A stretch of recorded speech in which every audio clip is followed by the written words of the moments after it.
Hi, my name is Mauro Choa, and this is my evidence 3. The first topic is globalization.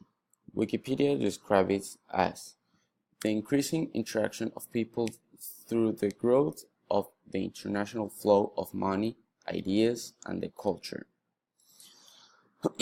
So we can interpret it as a process that refers to the tendency of international trade. We will see trade up next. To wave the economies of diverse countries together. Next, trade. Again, Wikipedia because it's one of the most reliable sources. So its definition is involves the transfer of goods or services from one person or entity to another, often in exchange of money. Clear as water. We do whatever for a change. In most of cases, money, but they eat or whatever can pay in food, beliefs, or other stuff, depending on the trade. This is basically the name of the action. Then, digital revolution. This is one of the change from analog and mechanical to digital electronic, as the transistor was invented, leading the way to more advanced digital computers. Finally, terrorism. It is the domination through terror, the control that is sought from violent acts whose purpose is to create fear, so this can be used as key. The systematic use of violence to generate a general climate of fear in a population, and therapy to bring about a particular political objective. These may be used as key to give the suspect fear. Taking back the globalization stuff, what are the consequences about it? Are they good always, or it can be also a fail? First, positive things. Efficient markets. Efficient markets should be what every economy strives for. Essentially, the sign of an efficient market is where there is an equilibrium between what buyers are willing to pay for a good of service and what sellers are willing to sell for a good or service. It is a good for good, as the golden rule. Don't do whatever you don't want to be done. Then increased competition. Anytime that you have multiple producers competing for a hold of the economy, that's good sign for the consumer, as the quality of goods and services often goes up as a result. As more money is poured into developing countries, there is a greater chance of the people in those countries of the economically succeed and increase their standard of living. Governments are able to better work together towards common goals now that there is an advantage in cooperation and improved ability to interact and coordinate and global awareness of issues. Then it comes the negative things. Outsourcing. While it provides jobs to a population in one country, it takes away those jobs from another country, leaving many without opportunities. Different cultures.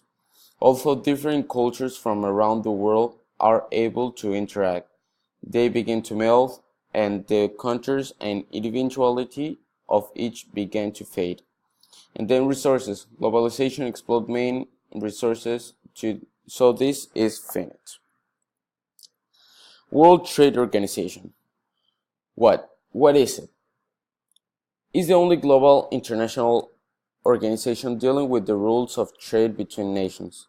The World Trade Organization agreements are lengthy and complex because they are legal text covering a wide range of activities. They deal with agriculture, textiles and clothing, banking, telecommunications, government, purchases, industrial standards and product safety, food sanation, regulations, and intellectual property, and much more. How?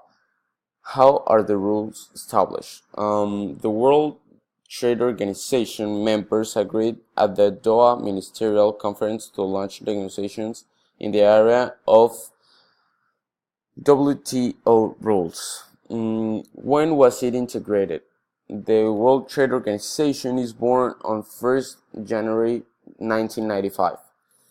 And how many countries does it make up? The WTO has over 160 members representing the 98% of world trade. Over 20 countries are seeking to join the World Trade Organization. Then, pros and consequences of digital revolution. Pros: better and easier communication, exposure to more information, and easier transportation. I mean, we can communicate from one country to another even in seconds. We can, by easier transportation, I mean, we can send gigabytes, tons of gigabytes in seconds, and this would be classified information. Then the consequences: information overload, over dependence on technology. I mean, this is a distraction, and I mean the smartphones, the smart TVs, they quit us time, so we can do things. Piracy and copyright issues. Other countries can attack us with new weapons, and information is very vulnerable to viruses. Sorry. Does the technology affects or benefits the terrorism? On my opinion, both. Definitely both. By the ground hands, you can manipulate information, representing another person. I mean, stealing identities, bank accounts, steal money as easy as a click, get power of technological things as a smartphone, smart TV, etc.